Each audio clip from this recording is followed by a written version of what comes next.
Bonsoir, welcome. Welcome to the last panel of this very, very special day. Guest curated by Edward Enninful, who did us a great honor to work with us to present a prelude to his exhibition coming up in 2026 at Tate Britain, entitled The 90s, really looking at the cultural significance of that defining era. To finish the day, we have the extraordinary artist Mark Leckey, who came all the way from London. Woo! And this, against the odds and the Eurostar, you've made it, so we're extremely grateful. Thank you so much. Please join me again in welcoming Mark Leckey and Edward Enninful. Thank you. Thank you. Thank you all for coming. It's been such a special day. And I'm so excited to welcome one of the seminal artists of our time, Mr. Mark Leckey. So we're here to sort of talk about the 90s, not just as nostalgia, but sort of the people who shaped the 90s to, to what the art world has become now. So Mark, we're just going to dive straight in. Okay. Let's talk about your early experiences in the 90s. I know you spent sort of the early part of the 90s working out of New York and sort of came back late 90s. What I would love to hear is how you ended up in New York and also the difference between New York and London at that time from your point of view. Oh, okay. So I'll have to start right at the beginning. Of course, go for it. So I was up in Newcastle, which is like the northeast. Very north of England. Very north of England. I went to college there. And then when I finished in 1990, I came straight down to London. Yeah. And I was a courier. I was a cycle courier. Oh. And then I started selling clothes at Portobello Market. Oh my God. That's my neighborhood. It's your neighborhood, isn't it? Right. Ladbroke Grove. And then I did well for about a week, and then I didn't do well. And what clothes were you selling? Just kind of too weird. All right, so my big one, the big one I failed at. Do you know jelly sandals? Yes, jellies. I thought they're going to be in this summer. Everyone's going to want jellies. Yeah. So I made this beautiful.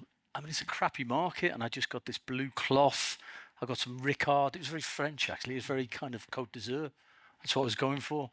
I got some Ricard kind of ashtrays, and I put all these jellies on there. Oh, wow. Yeah, it was nice. I didn't sell any. And then I was broke. The last thing I did in London was try to sell food at the Carnival, Notting Hill Carnival. Oh, that didn't work. And so I just thought that's quite a that was a bad idea. Yeah. I was quite desperate at that point. And then I worked as a cook, and I saved enough money to get myself to San Francisco. Okay. And that's where I went first, 93. Yeah. I went to San Francisco. Actually, I stopped in New York, went to San Francisco, lived there for 2 years. Okay. And then were you working there? I was everything, courier, cook. I was like flipping burgers. I was illegal, so I couldn't really do that much. I overstayed my visa. So this is like, I should not be saying this. This is kind of pre 9/11. You can kind of, and I loved being in America, but then San Francisco, I kind of went off it quite quickly. Mm-hmm. And then I'd learned how to do coding. Oh, wow. Basic HTML. And so I went to Las Vegas to do the casino's websites. But it's a gangster town, right? So, yes, so you can't go and knock on the door and say, can I do your website? So we were trapped in Las Vegas. I was trapped in Las Vegas for 6 months. Wow. It's like the worst place in the world to be trapped. And then I managed to get out of Vegas, and I ended up in New York. So there you go.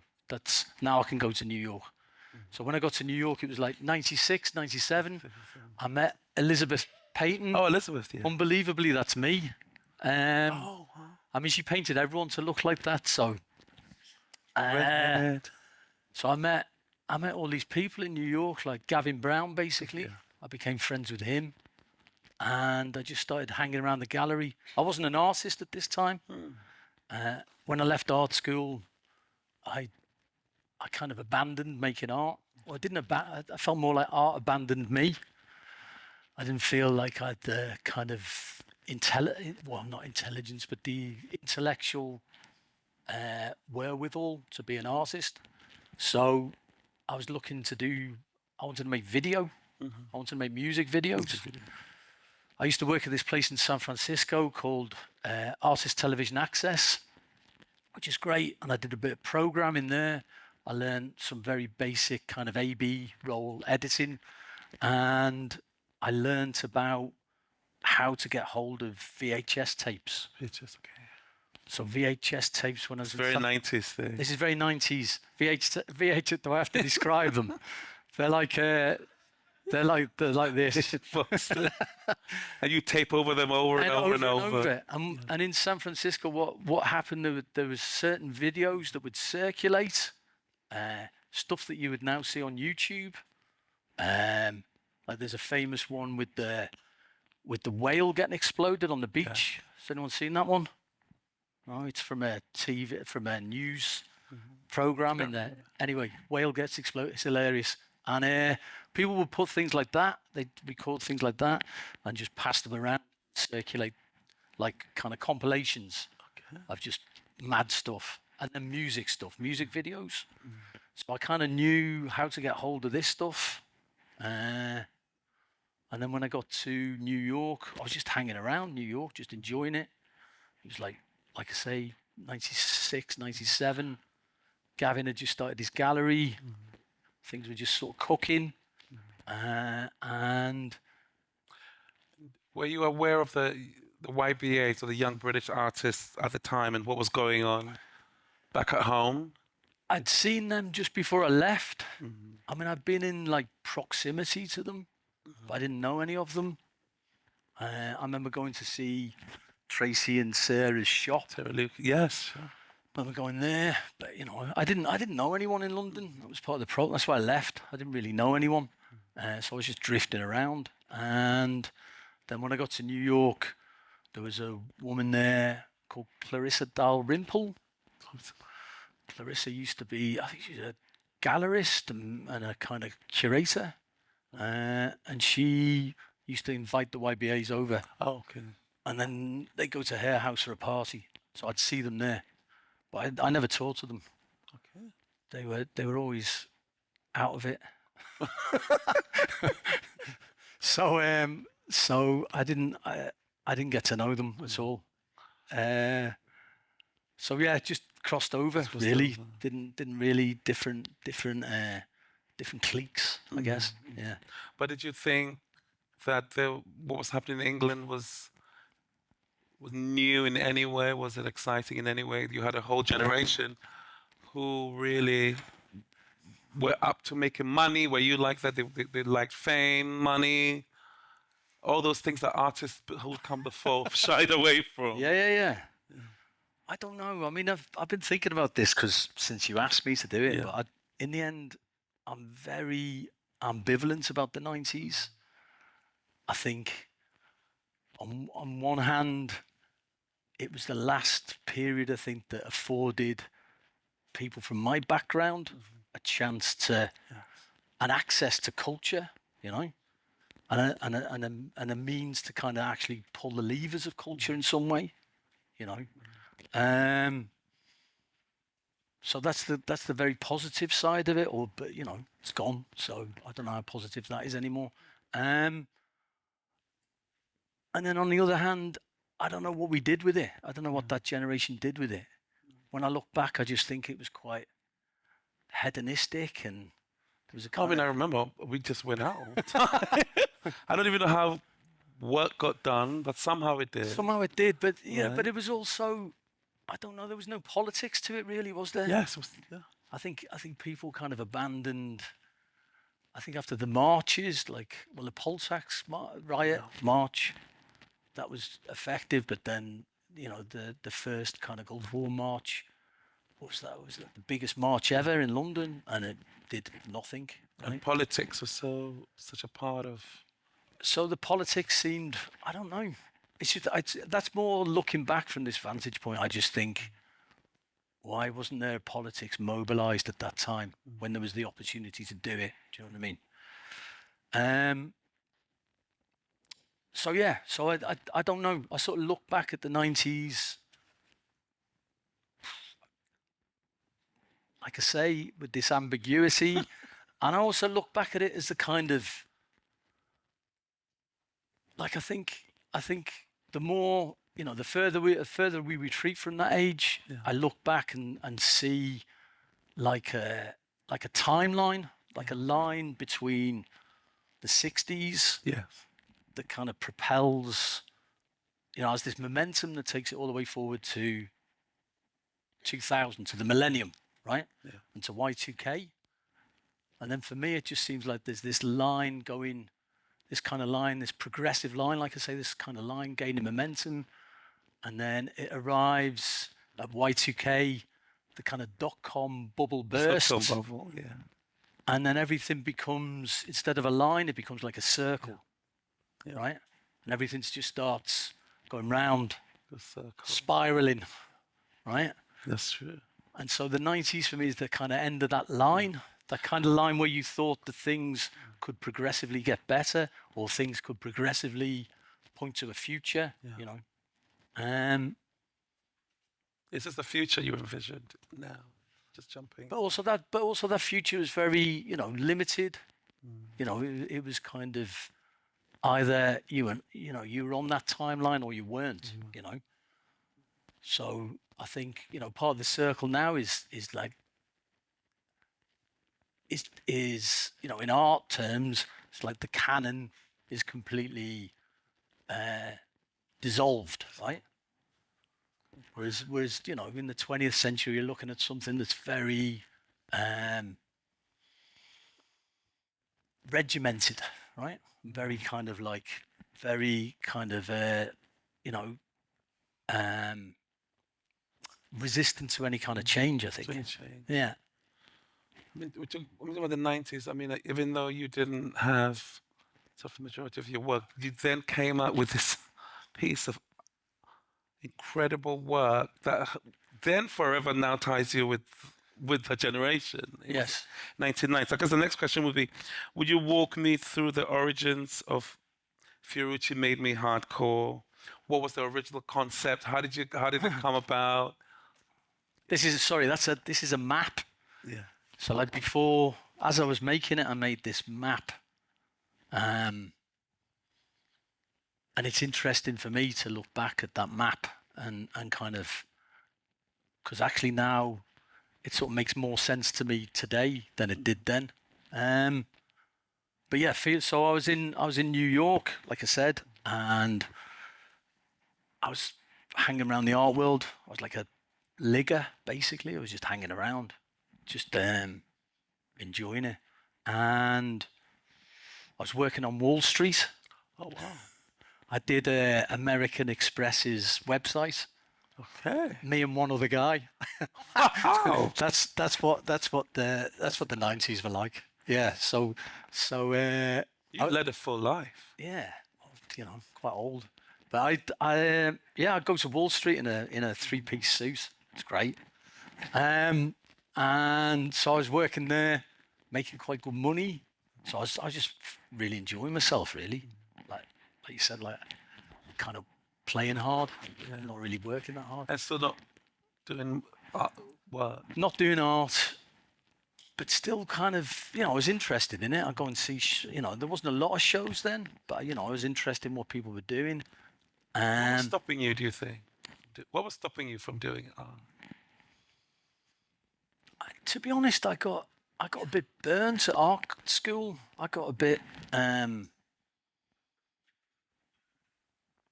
like when I went to art school in the late 80s, then they introduced critical theory, and I tried to assimilate myself to that, but I just found it impossible.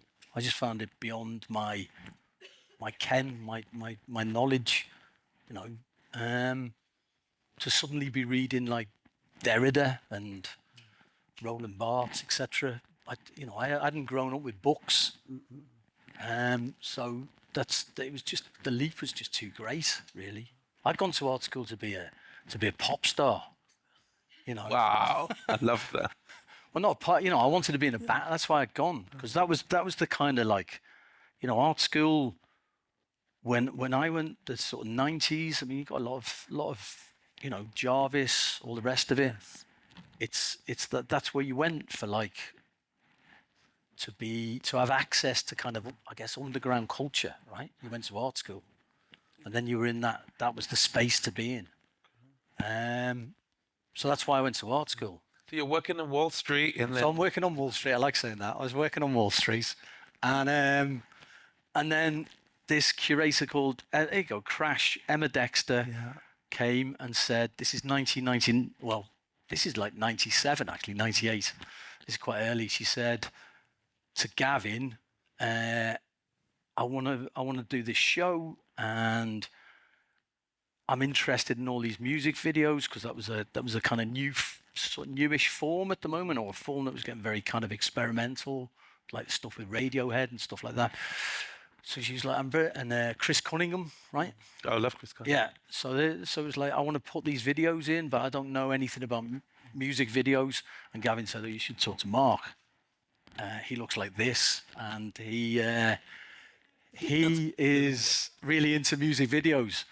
And so I started working on, she wanted a proposal, and I made a proposal that was called Moments in Love, and all these videotapes that I knew were in circulation that I talked about before in San Francisco, I knew I could get hold of them.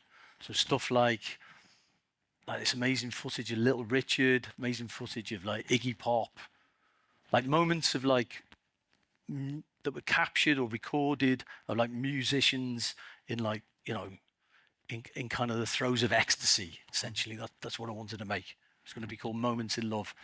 And I started putting that together, and it didn't work. And at the same time, I was hearing about the YBAs and about Britpop, and I was getting very tired of the kind of nostalgia that was around, especially the Britpop scene. Like when I'd left London, I'd left like, you know, Jungle was just starting. I'd been a raver. Like music to me was like accelerating at this really... So music was really a part of your life. Yeah, massively, yeah.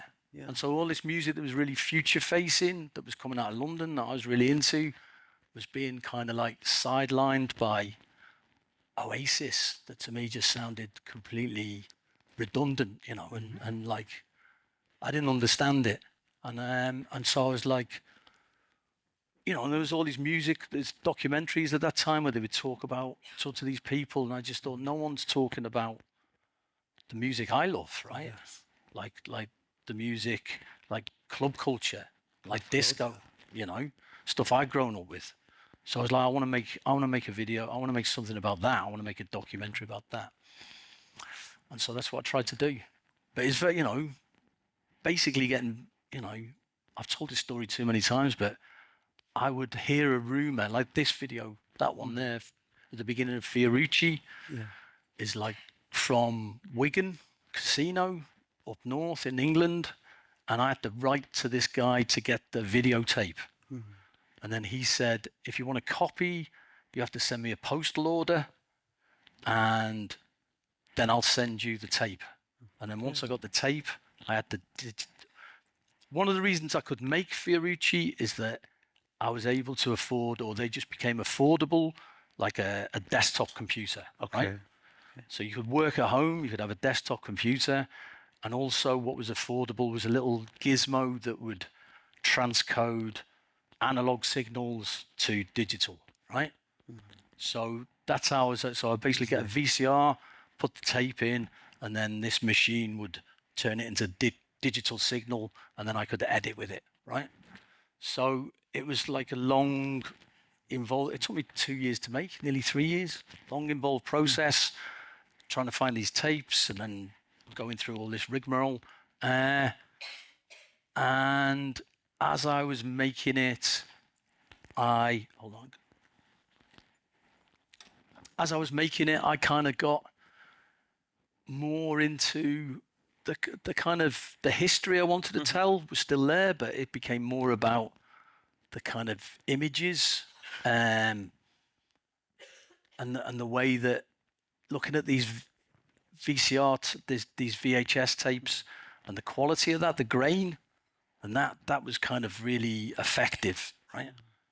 How long did the whole process take? About 2 years, I reckon. I mean, I had to learn how to edit. I had to learn how to edit sound as well. So I made all the sound on Fruity Loops. Anyone ever used Fruity Loops? Yes, I thought. So it was like, it's really basic stuff. And I don't know. And now I think, I said this, I like did a talk not so long ago, and this is the first time I said this, and I don't know exactly how I feel about it, but I'll say it again. I think, from when, even before I went to art school, I was completely, I don't know, from the age of 14, I was completely in love with music, right? Okay. And pop culture and fashion and the kind of, to me, it's like it's a transcendental dream, right? It's this sustaining transcendental dream of like pop culture. And I was completely, I was one of the faithful, right? I was completely, absolute belief in it. And, I went to art school. I couldn't make anything happen there because, like I said, at the time it was much more to do with sort of, it was too intellectual for pop. And then I spent these 10 years after art school not really doing anything. And by the time I came to do that, I just stored up this enormous amount of kind of longing and kind of love, I guess, right? And a kind of, you had to step away to. No, I think so, but also I think the reason I think that video endures the way it does is that I think there was a kind of transference. I think I transferred something of my own, I don't know, like soul or spirit that went into the making of that, because I was so. I mean, I used to make it and just be weeping, right? And I thought that I was weeping because of like nostalgia, but I think it was just more. I think that promise of music and the kind of spirituality of it was what was kind of affecting me so powerfully, and I think I put that into that video, and I've never been able to do it since. I mean, and every time I watch it, there's so many things I feel like I'm noticing for the first time, no matter how many times I watch it. And it really is quite, as you said, there's something about quite soulful, quite stirring about it. Yeah. And I thought it was nostalgia as well, but maybe it's definitely something more. I don't think it's just nostalgia. I think it kind of like, nostalgia was the sort of, that was the kind of entrance to it. Yeah. But I think as I was making it, watching these ghosts, right? Watching these kind of like, it was already haunted then when I made it. Now, 25 years later, it's even more ghostly. And those people dancing at the beginning are gone. They're probably not around anymore. But it was still, there was a presence to these things, and I think it is as much to do with the medium, with the VHS, as it is to do with the kind of recordings themselves. And were you surprised by the incredible reaction, or did you think it was going to be well received anyway? Because how many years later? And 25, 20 something, maybe longer than that. When did you know that, oh my God, I've made a seminal work of art? All these years, this is what was there a moment that you... I showed it like at ICA at this group show called Crash, and everyone came up to me and was like literally patting me on the back, going, "That's great." And I was like, "Oh, this is nice." I mean, for one, I mean, a couple of friends had seen it already, and they told me it was good. But up to that point, I did think, I mean, this thing I'm talking about, weeping and I thought it was very maudlin, and I thought it was very morose. I thought I thought people would just find it laughable, to be honest. I felt like I'd given too much away, you know. And then when people started telling me it was good, I was like, great, oh, that's great. And then I made a piece a year later, and no one said it was great. And then I realised, oh, it was just that piece. That was an exceptional piece of work where people actually come up and tell you that they really like it. But the thing is also, you know, going back to the 90s, there was no, you know, it didn't get reviewed. It didn't get any, you know, I didn't sell it. It didn't happen. You know what I mean? Like if you made something now that was like the people responded to in that way, it'd blow up, right? Yeah. And it'd be everywhere. And so many outlets. Yeah, so many, and it was more word of mouth, which has been really, I think that's part of the reason, I think that's been really healthy for it, that it was able to just percolate in this kind of like, you know, slow cooked way. Great. Would you say there are any parallels between sort of the 90s and today in the work in your practice? In what I do? Yeah. Oh, I think. I mean, you were always in love with the digital sort of. I think I'm kind of trapped in the 90s, probably, in some ways. I'm trapped in you know, in some ways I feel it, to me it seems fortunate, but I think I you know, I literally made that work on the cusp of, you know, the work itself is about that moment, that transference from analog to digital, right? Yes. And I think I'm in that between state. You know, I'm not fully digital, but I carry these memories of like the analog. And I think the ages are, you know, and I can, from that vantage point, I can recognize that the two ages are completely different, you know, that they, I think, all right, there's an interesting thing about analog. I didn't know this until recently, but that there's, how are they expressing this? They was basically saying it's like the analog signal is, you know, the noise is a kind of, if there's any musicians or sound people in here, it's like the signal strength kind of decays off, right? So there's kind of like waste, right? You're trying to find this kind of, you're trying to find this signal, and then there's excess, yeah? And then you go to digital and it's just zeros and ones, and there's no gap between them, right? There's nothing between a zero and a one. And I think when I look back at the 20th century, I think that analog thing expresses a kind of idea of like waste and excess that was then exploited by subculture, right? Subculture is all about the kind of making use of the kind of surplus, the useless, the kind of trash, the waste, right? So I think analog is kind of particular, or I don't know, some kind of metaphor for that era. And now we're in the digital one, which is completely different. Like I say, It sounds like, going from analog to digital has just become sort of a metaphor for so many things, yes, right? in our lives today. Yeah. So you were right there at that moment. I mean, yes, every time, we've been talking about the 90s a lot, but I also want to really concentrate on now. So what excites you about the future? I kind of think I can't articulate it. I can't even, I mean, there's a lot of fear, obviously.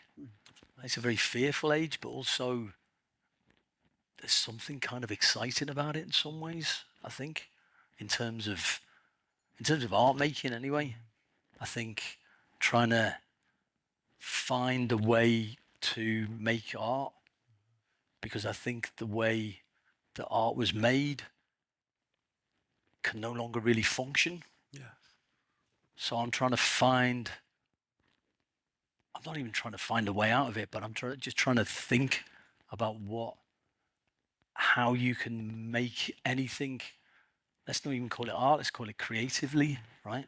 How you can create in this kind of age where everything is in some kind of state of creation and making. You know, I mean, the interesting So much information. So much information. Like the other thing I really like to talk about with Fiorucci is that it's the same year as The Matrix.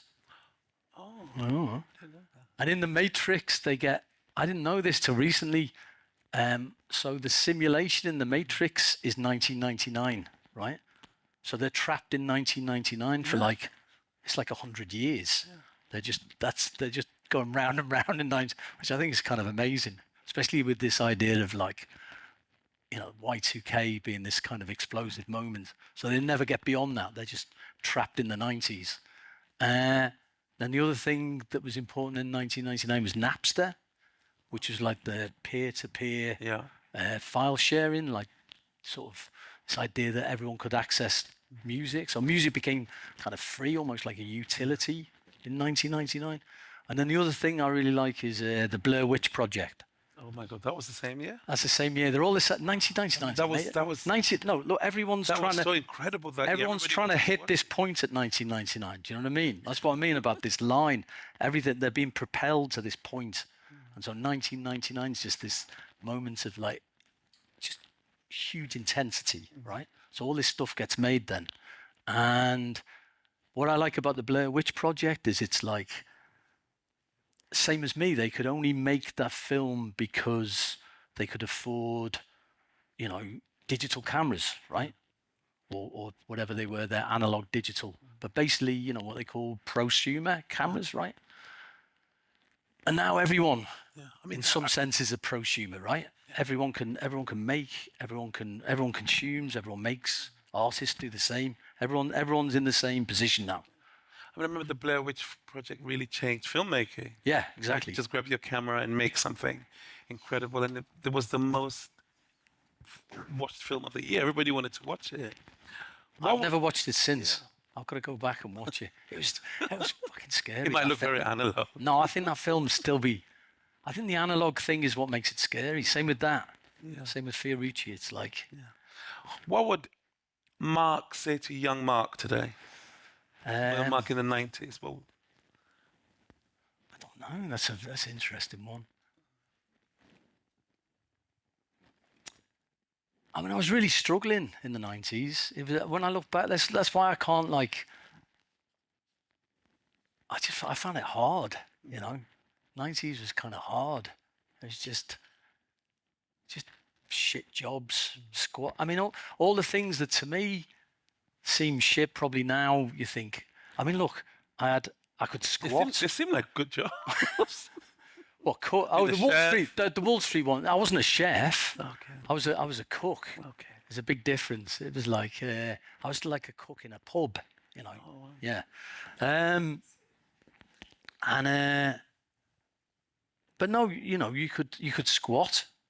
Yes, squatters' rights. You could sign on, you know. In the 90s, Get a flat. In the UK, you could get this thing called Enterprise Allowance, which is amazing. That was actually brought in by Thatcher or the major government, I think.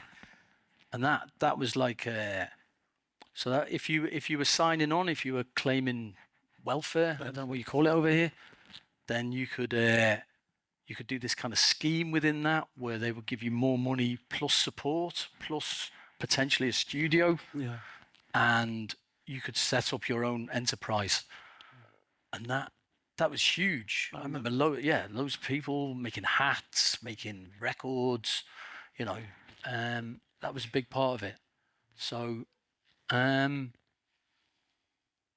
a lot of ways, you know, 90s was like, you know, you were kind of at the peak of that post-war boom in a sense. But for me, I don't know.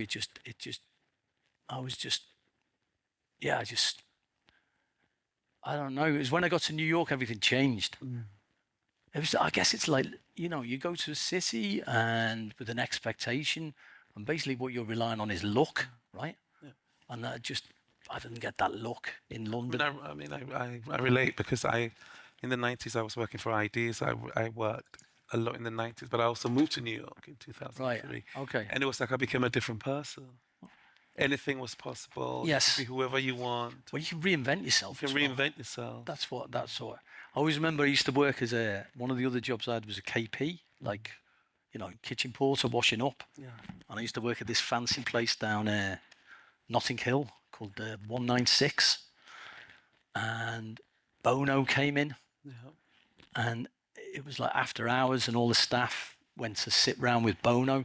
And I went to go, and they said, the manager goes, "Not you, mate."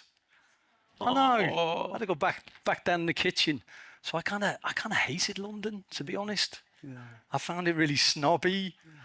I had a much stronger accent then, so I don't know if that was something to do with it. And it was just like, and then I got to New York, and the best thing about New York at that time was like Oasis and that blowing up. Yeah, so they all thought I was a mank. They thought, you know, they were very pleased to see me. It was great.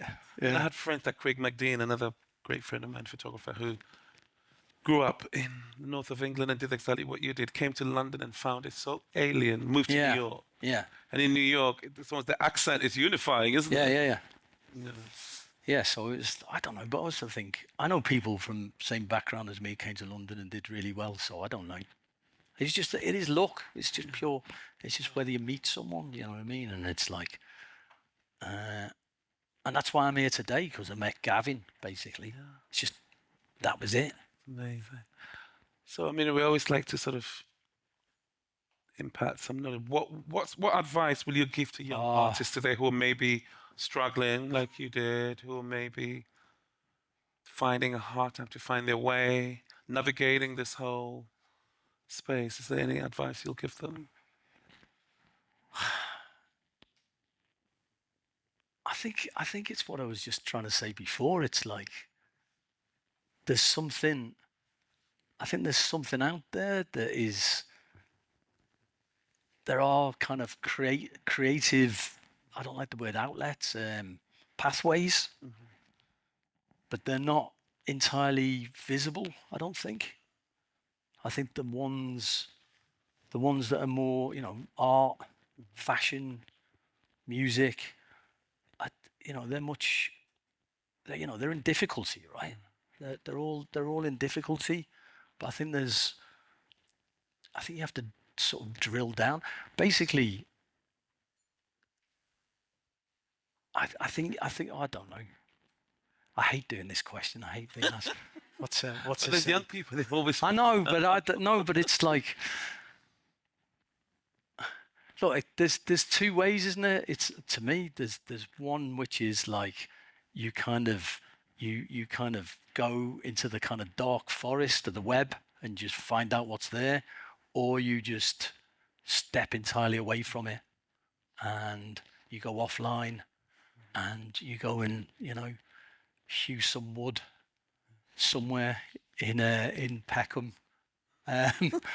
But, you know, I don't know. It's like I think all you can. I think it's a moment of change. Like everyone kind of realizes that, and it's that interregnum moment where something is shifting, and I think the shift is massive. Huge. I think it's like a shift from what happened. You know, the kind of you know, the modern age from 500 years or so ago is basically coming to an end, and something else is taking its place. And as an artist, you're in the midst of that, and it's like, it's terrifying and overwhelming, but at the same time, you know, you're here as that happens. What can you do? And that's what kind of, yeah. I guess I've got time for a last question. Do you go clubbing? Not new. I play a DJ. My friend here saw me clear a floor the other day. I played at Fold. Does anyone know Fold in London? And it's so loud, man. And I just What's a went. fold? I don't. It's a club in London in Canning Town, and I went so wrong, and I was down. I was kind of like trying to do everything. Then I looked What up. were you? I was playing basically I was playing gabba. Like when I play out, I play really fast. I like really fast music, and it was just too loud. It's just like gabba just going, and I just looked up and everyone had gone. And yeah, so that was. But so I don't go clubbing, but now and then I get to play some stuff. And Well, thank you so much for creating this incredible piece of work that just lives on and sort of goes back to a time when we were all sort of young and beautiful. finding beautiful and finding our way. Thank you so much, everyone. Thank you all for coming. Yeah, and thank you. Thank you to our Cheers. superstar, Mark Leckey. Thank you, Mark. Thank you, Edward. Thank you. I mean, it's been an amazing day, for the people who are not in the 90s, who just kind of arrive at the tail end, it just kind of reactivates some memories or echoes of things that it's been really tremendous. And also seeing those reverberate throughout what it is today. So thank you again. Edward, this was a marathon. You did 4 back-to-back. Incredible. So thank you again. Congratulations. Thank you. And tomorrow is our last day of the Conversations program, so do come back. We have amazing artists, Kitty Smile, Josepha Enjam. We'll be looking at the rise of art with Andres Versemler and looking at digital art. So please do come back. Thank you.